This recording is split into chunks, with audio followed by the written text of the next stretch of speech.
ayat 17. Ya, di kertas paling depan kan. Seorang sahabat menaruh kasih setiap waktu dan menjadi seorang saudara dalam kesukaran. Ayat ini sangat indah, ayat ini sangat luar biasa. Karena kalau kita mencari musuh itu cepat. Betul ya?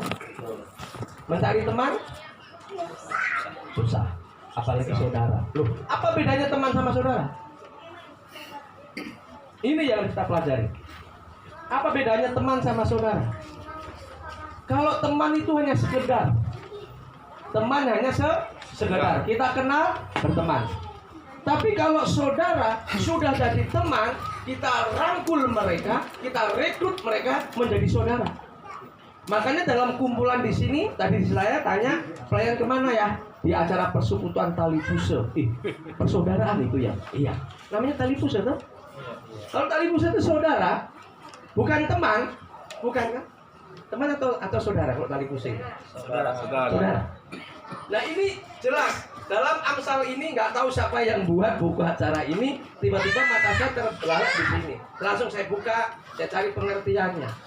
Ternyata berbeda antara teman dan saudara. Maka salam kiri kananmu, engkau saudaraku. Itu saudaraku loh. Ya kan? Iya.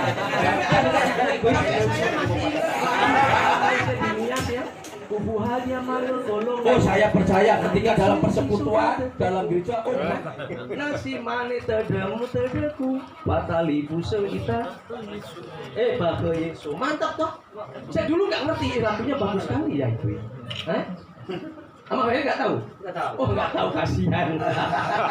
Saya tahu Pak tahun 90 waktu dengar lagu itu bagus sekali ini lagu. Karena tidak pandang derajatmu, tidak pandang keadaanmu, tidak pandang siapa lu.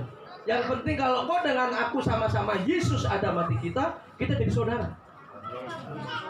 Itu lagu itu sangat menguatkan saya dan mengingatkan saya. Boleh dinyanyikan Pak? Oh dinyanyikan. Oh boleh nyanyi. Nanti aja betul.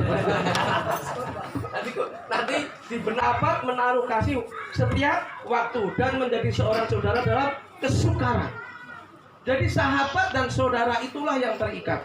Saya percaya, ya, saya dalam hidup punya sahabat itu hanya 2 orang. Kalau teman banyak. Nah kalau sahabat itu sampai yang detail, yang rahasia itu akan cerita. Nah dalam perkumpulan tali pusat khususnya pada saat ini yang kedua tahun ulang tahun kan luar biasa. Bahkan saya tanya tadi sama Mas Elon. Iya, tanggal berapa Pak? Waduh, kamu nggak tahu Pak, itu masih bukan ketua. Loh, kamu kan anggotanya. Pokoknya saya ikut di perkumpulan tali pusat. Oh, saya percaya ketika dalam persekutuan dalam gereja Tuhan. Jadi dalam persaudaraan itu sangat luar biasa, ya. Karena saudara itu melebihi dari segala-galanya, ya. Beda dengan teman. Kalau hanya berteman, saya percaya, saya tengah malam kalau hanya berteman dengan nama Felix, ketika saya lewat daerah sini, sedang mengalami apa masalah, pasti sama Felix akan cuek. Siapa lu? Teman. Tapi kalau sudah menganggap saudara, biarpun jam 3 malam ketok pintu sama Felix, siapa ini? Pendeta datang. Ada apa ini? Pasti cari. Ini saudara. Jadi jadikanlah saudara sebagai pengikat kita di dalam kasih Kristus. Ya, persaudaraan. Karena apa? Kalau sudah saudara, saya percaya tidak akan terjadi perpecahan. Kalau ada sudah jadi saudara menjadi sahabat, tidak akan terjadi perselisihan. Ini yang terjadi. Kenapa? Banyak anak-anak Tuhan, banyak gereja-gereja Tuhan. Karena apa? Tidak terikat dalam persaudaraan. Karena apa? Mementingkan diri sendiri. Nah, ini saudara, kita mau belajar. Seorang sahabat itu menaruh apa tadi? Kasih setiap waktu, saudara. Wih, ngeri kali ya. Kira-kira sama Agung bisa nggak? Nah, Agung punya sahabat nggak sama Agung? Puji ya Tuhan, punya sahabat ya. Ya. Di sini ada yang nggak punya sahabat? Ini saudara saya. Sudah sampai naik ke sahabat belum? Kalau sampai saudara naik sampai ke sahabat, semakin mengikat lebih akrab lagi. Karena apa? Seorang sahabat menaruh kasih setiap waktu. Nah ini saudara, sahabat harus saling setia. Jadi sebagai saudara seiman, sebagai sahabat, satu yang pertama harus setia. Katakan kiri kananmu, kalau engkau jadi sahabatku, engkau harus setia. Harus setia Bapak, Ibu semuanya. Iya. Kalau setia, ya, kalau sudah menjadi sahabat dan harus setia, percaya deh, ketika ada kekurangan tidak akan menjelekkan. Ketika ada kelemahan tidak akan membuka aibnya. Itu seorang sahabat, itu seorang saudara. Kalau sudah bersaudara sama Felix, ketika sama Felix seperti memang sama Felix seperti itu, ya sudahlah, mau diapain. Ini sahabat. Tapi kalau enggak, cerita sama aku sama Felix begini. Oh ada. Dasarnya sama aku enggak suka sama Felix, tambah bumbu lagi cerita ke sama Hales.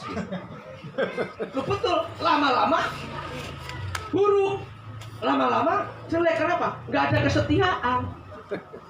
Kalau ada kesetiaan, saling merangkul. Oh ya udah, memang sama Felix modelnya begini, sudah aku terima aja. Apa boleh buat? Memang itu saudara saya dan itu sahabat saya. Sudah, tutup, titik, selesai toh? Enak nggak? Enak nggak? Ada perselisihan? Nggak ada. Pasti akan salaman, ya kan? Walaupun jengkel hari ini, besok selesai. Marah hari ini, besok selesai. Nggak sampai nunggu berbulan-bulan. Apalagi sampai mengalami kebencian. Oh parah saudara. Kalau sampai benci, ya kan? Ketika dengar kata Felix, padahal bukan nama Felix, empat jengkel, ingat lagi kejelekan orang itu. Karena apa? Bukan sahabat dan bukan saudara. Makanya mulai hari ini jadikan saudara seiman kita, apalagi perkumpulan tali fuse ini, menjadi sahabat kita, menjadi saudara kita. Yang kedua, sahabat itu harus setia. Yang kedua, yaitu sahabat itu harus tidak mementingkan diri sendiri. Seorang sahabat arti kata tidak boleh egois. Lihat mukanya, lo egois enggak? Coba tanya, lihat mukanya, lo egois enggak? Lihat mukanya, lo egois enggak? Tapi tanya, lo egois enggak? Oh saya percaya ketika dalam persekutuan, dalam gereja. Tapi prakteknya nanti di luar. Lihat. Ketika ada rekan-rekan kita sedang mengalami kekurangan, kelemahan, datang kepada kita, apakah tangan kita akan mengulurkan dan menolong? Aduh, aku terharu, aku ikut merasakan bagaimana penderitaanmu, tapi maaf ya, aku nggak bisa tolong. Hanya empati tok. Ya, hanya empati tok. Ini berbahaya, saudara. Jadi seorang sahabat selain setia, dia nggak egois. Bila perlu berbagi, saudara, berbagi. Karena untuk berbagi memang nggak gampang. Maaf katalah, kemarin itu saya nonton On The Spot, itu sempat kami sekeluarga ketawa, saudara. Itu burung gagak kerjaannya apa? Nyari duit, saudara. Itu kasusnya di Australia. Jadi burung gagak itu asal pagi dibuka, suruh terbang. Pulang bawa duit, terbang lagi, pulang bawa duit, bener. Dia nyari duit di jalanan, duit yang jatuh diambilin, baik logam, baik kertas diambil. Itu sampai dapat 1 peti dalam 1 bulan, saudara. Itu luar biasa. Kalau logikanya, burung gagak nyari duit, ya sudahlah, taruh di sarangnya toh ya, buat dia sendiri toh. Enggak, ini buat tuannya. Ketika tuannya dapat, dibagikan ke orang lain lagi. Nah ini saudara yang kasih dalam Tuhan, untuk berbagi itu sulit. Lo jujur, di sini siapa sudah berbagi? Berbagi ketika bapak ibu punya itu gampang. Anda punya uang 1 juta, tiba-tiba saya datang minta tolong 100.000 dong, masih bisa memberi. Tapi ketika Anda hanya punya uang 100.000 doang, apa yang harus Anda lakukan? Lu datang di sini, gua juga nggak punya duit, tahu nggak? Itu kecewa. Saya jujur, saya dulu punya teman baik sekali. Dia minta apa dari saya kasih. dia pinjam baju, pinjam apa, pinjam duit, saya kasih. Tetapi ketika saya sedang membutuhkan, benar-benar butuh, saya datang ke dia. Saya pinjam uangmu 1 juta. Saya tahu dia baru gajiannya lebih dari 1 juta. Apa jawabnya? Aku lagi butuh. Dengan nada yang tidak enak. Sejak itu, oh gitu ya, ya sudah. Sejak itu kalau dia datang, saya tidak pernah mau pinjemmu. Susahnya kayak apa, saya nggak mau. Itu saya masih ingat waktu masih muda, ya. Tapi ternyata saya salah. Harusnya nggak seperti itu. Harusnya tetap saya kasihi. Ya waktu itu saya belum mendalami firman Tuhan dengan sungguh-sungguh. Nah ini saudara. Jadi kalau seorang sahabat selain setia, dia tidak egois. Ya. Yang ketiga, seorang sahabat itu harus menaruh kasih. Kasih. Apa sih kasih itu? Kasih itu apa Bapak Ibu? Tidak menuntut balasan. Mantap kali Bapak kita. Kasih tidak menuntut balas. Betul. Betul. Kalau kita punya kasih, taruh di dalam hidup kita, ya kan? Kayak kemarin jemaat kami cerita, dia ngomong, Pak, saya seumur-umur gak pernah berantem Pak, tapi kemarin saya berantem. Berantem sama siapa? Sama tetangga saya yang sudah jadi sahabat, sudah baik Pak. Kenapa? Dia minjam duit sama saya Pak, minjam duit 10 juta. Gede kali Bu, saya bilang gitu. Akhirnya bilang, terus giliran saya tagih Pak, saya dimarah-marahin, saya dimaki-maki, saya dijelek-jelekkan. Saking keselnya, saya tungguin di rumahnya. Pokoknya hari ini juga kau bayar utangnya, ya. Kalau enggak, aku angkut nih barang-barangmu, katanya. Lu. Dan dia cerita sama saya, Ibu, enggak boleh Bu. Ya, kalau ibu dijelek-jelekkan ya sudah bersyukur saja. Ya. Tapi ini sulit Pak. Saya sudah menolong dia dengan baik, tapi tindakan dia nggak baik. Ya ini berarti ibu bukan sahabat namanya. Kalau sahabat itu nggak seperti itu. Tetap tolong. Walaupun dia belum bisa, ya hari ini pasti akan ngasih besok. Ini saudara. Dalam 3 hal ini, persahabatan, persaudaraan, gampang apa susah? Susah. Makanya kalau susah, taruh Yesus di hidup kita. Taruh Tuhan di hati kita. Ketika Tuhan menguasai hati kita, maka kasih itu, ya, yang tidak menuntut balas tadi, sangat luar biasa. Sehingga Pak, kita bisa menolong satu dengan yang lain, kita bisa menopang satu dengan yang lain. Sehingga apa? Kita tidak akan terpecah-pecah. Apalagi tali pusing, ya, sangat luar biasa. Ya, saya 2-3 kali lah saya khotbah di tali pusing. Ya, ini saudara kasih dalam Tuhan bahwa saat ini bersyukur tali pusing masih berdiri, itu semua karena kemurahan Tuhan. Bahkan kami juga tadi juga berulang tahun, gereja kami ke-5 tahun berulang tahun, tepat tanggal 27 Februari kami perintisan pertama kali membentuk gereja. Ya, ini juga anugerah Tuhan. Karena gereja kami berdiri, maaf kata, gereja kami berdiri bukan karena saya, karena 3 orang wanita, istri saya dan 2 ibu-ibu. Mereka sepakat dalam bikin doa. Awalnya mereka bertiga berdoa, akhirnya nambah lagi. Itu saya direkrut, saudara. Saya direkrut, ikut bergabung. Dan akhirnya Tuhan bawa untuk membentuk satu gereja. Dan terjadi baru 5 tahun, masih muda, ya. Masih muda, tapi kalau untuk melayani Tuhan dari tahun 90 saya sudah melayani. Jadi semua karena kemurahan Tuhan, karena kebaikan Tuhan. Yang terakhir, kalau terakhir enak ya. Ya.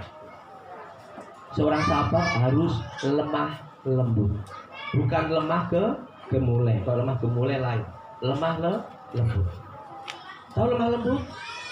Saya jujur, kalau saya menemukan orang Nias jarang yang lemah lembut. Orangnya dor-doran soalnya. Nggak suka, tembak jedor gitu, selesai toh. Nah tapi itu bukan model begitu. Tapi kata nggak apa-apa, itu juga menunjukkan kasih. Kalau nggak suka jangan tutupin, nggak suka ngomong aja. Saya sendiri sebagai hamba Tuhan di gereja kami, saya juga ngomong sama majelis, kalau kalian nggak suka sama saya, tegur saya, sampaikan. Khotbah saya salah, tegur, sampaikan kalau ada yang salah.